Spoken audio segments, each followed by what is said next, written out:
Welcome to the Pro Tips video series designed to arm biology learners with background knowledge needed to succeed during upcoming lessons. I'm Professor Workman, and today's Pro Tips are a recounting of some pivotal events in Earth's biological history. We're going to mark important events on this chart of geologic time.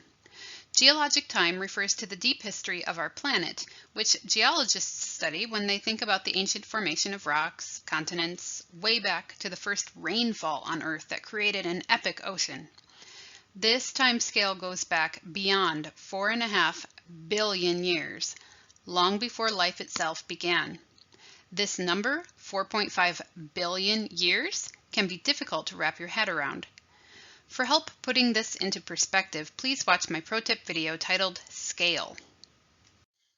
Because my target audience is biology learners, let's begin our story about 3.7 billion years ago. There is evidence of chemical reactions related to life's processes, the biochemistry inside cells, that exist in rocks from this era. Interestingly, no such biochemical evidence of life exists prior to this time, so scientists believe life originated about 3.7 billion years ago. Biochemical evidence is the only remnant of this earliest life. The most ancient fossils date from sometime later, 3.5 billion years ago. These fossils are stromatolites, layers of bacteria that grow on top of each other, creating a rock-like structure. The photo on the left shows modern-day stromatolites near Australia.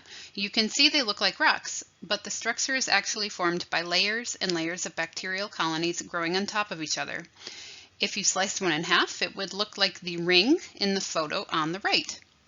This is a 3.5 billion-year-old fossilized stromatolite. In the photo, you can see the concentric layers left behind by the different layers of bacteria. It is also roughly 3.5 billion years ago that the ancient atmosphere started accumulating oxygen, which suggests that this is when photosynthesis began. Cyanobacteria, like those that left behind stromatolite fossils, were doing photosynthesis, taking carbon dioxide out of the atmosphere and replacing it with oxygen. 3 billion years later, the era of animals began. We are currently still in the era of animals, and this reflects only 20% of Earth's history. It began around 542 million, not billion, years ago. The era of animals began 3 billion years later with a biological Big Bang called the Cambrian explosion. From this time period, there are suddenly many different kinds of fossils, of animals with different body plans, shapes, and sizes. Mollusks with shells, insects with exoskeletons, eventually animals with bones and blood.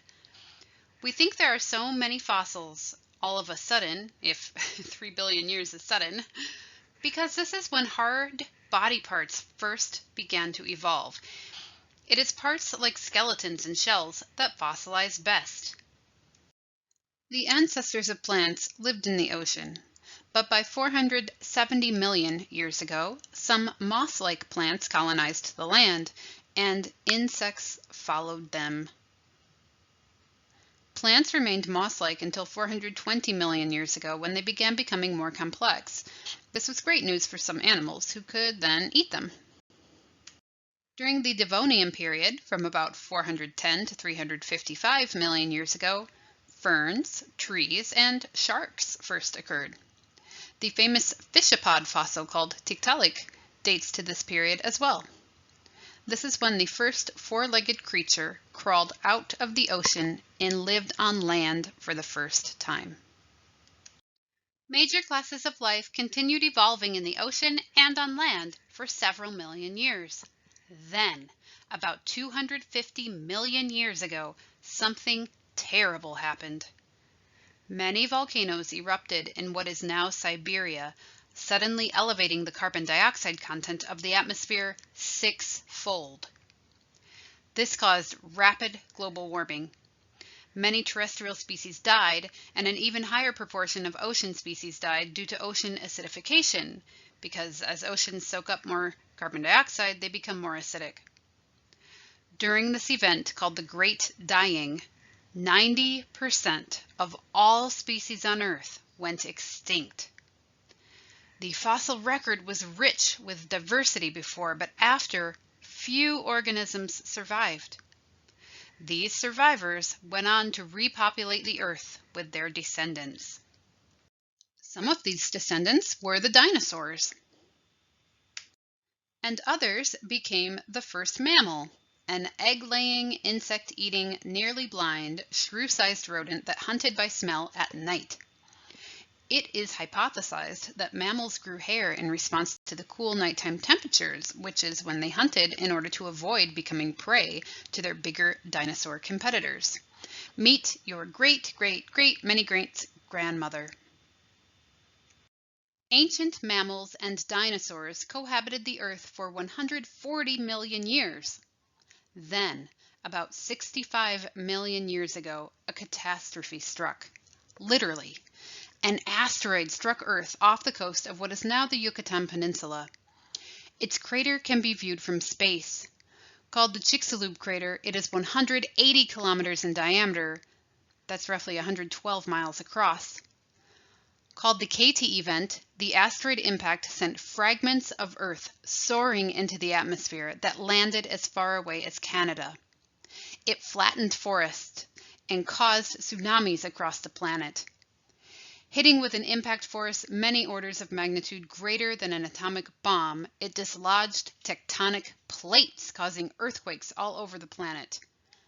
This event killed everything in its blast radius instantaneously, but the years-long winter that followed, when dust and ash filled the atmosphere blocking sunlight, resulted in the extinction of 70% of all species on Earth. Once again, the survivors had to repopulate the entire planet. For about 5 million years, following the demise of large dinosaurs as a result of the asteroid impact, mammals proliferated like never before. It is called an adaptive radiation when many new species arise in a brief amount of time, and this is what mammals did in the absence of their former competitors and dreaded hunters. Our ancestors were among these small mammals who survived the KT event.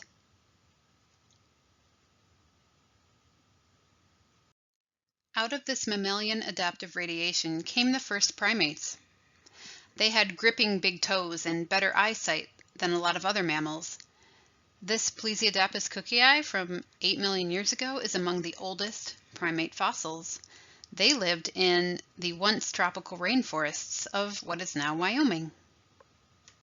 Leaping ahead through time to the Miocene epoch, imagine global temperatures warmer than today and East Africa covered in rainforest. The first half of the Miocene gave rise to over 50 species of apes. By comparison, only 8 species of apes are alive today, and that includes us humans. These ancient apes predominantly ate fruit, which was conveniently available year-round in their rainforest habitat. But by the end of the Miocene, global temperatures had fallen and the rainforests dried out in East Africa. The East African landscape morphed into a mix of savanna grasslands with patches of woodlands. In this new habitat, there was a dry season and a wet season, so fruit was no longer available year-round. Most of those ancient apes went extinct. Of interest to our story as humans, one of the ancient apes that survived the climate change and habitat transformation of the late Miocene was an upright walking hominin. This creature was more related to we humans than to modern chimpanzees, although it had a chimp-sized brain and grasping big toes. Meet Ardipithecus, arguably our ancestor from around 5.8 million years ago. The first members of our genus occurred about 2.75 million years ago. Then, under a million years later, this transitioned into Homo erectus, the first creature to live a human lifestyle. There is evidence Homo erectus controlled fire. They certainly hunted and gathered, Males grew to 6 feet tall, and this was likely the first hominin to leave Africa. A wildly successful species, Homo erectus was able to live in many different environments, and their descendants populated much of the Old World. Some of these descendants you may have heard of. Neanderthals evolved from a population of Homo erectus in Europe, Denisovans in Asia, and of course, we anatomically modern humans in Africa. The first anatomically modern humans evolved in Africa around 300,000 years ago. That's 0.3 million years ago. This is a blink of the eye in geologic time, less than 1/100% of Earth's entire 4.5 billion year history. Eventually, some of our species left Africa. Fossil and genetic evidence inform these estimated dates of arrival of ancient Homo sapiens as they spread out from our East African motherland to the rest of the globe. Remember that Homo erectus had already left Africa hundreds of thousands of years before, and their descendants did quite well, such that when our species arrived, it encountered other human species. And guess what happened? They recognized each other as mates. We know this because most currently living people contain DNA not just from Homo sapiens, but also from Neanderthals, Denisovans, or all three species. This intergroup mixing is called admixture, but that's just jargon for having mixed babies. Today, we are in the Holocene epoch at the very top of this table, but let me zoom in. The Holocene began at the end of the last ice age, 11,700 years before present. Some academics argue that the time since about 1850, at the beginning of the European Industrial Revolution, marks the beginning of an even more current era of geologic significance. They call this the Anthropocene, a time of accelerating, human-induced changes in Earth's geophysical and geochemical processes. The pace of acceleration got even faster after World War II. Some of these global changes include warming atmospheric temperature, ocean acidification, and deforestation. In summary, you learned that Earth's history stretches back 4.5 billion years, that life emerged 3.7 billion years ago, animals 542 million years ago, and that Homo sapiens emerged just 300,000 years ago. You learned about some catastrophic mass extinctions, and that mammals and dinosaurs lived alongside each other for a very long time.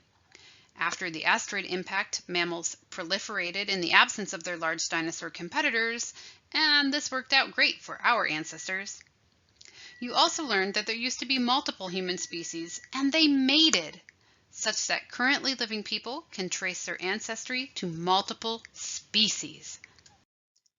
Thanks for watching. I hope you found value in this video. If you'd like to share feedback, here is my email address. Good luck in your biology journey.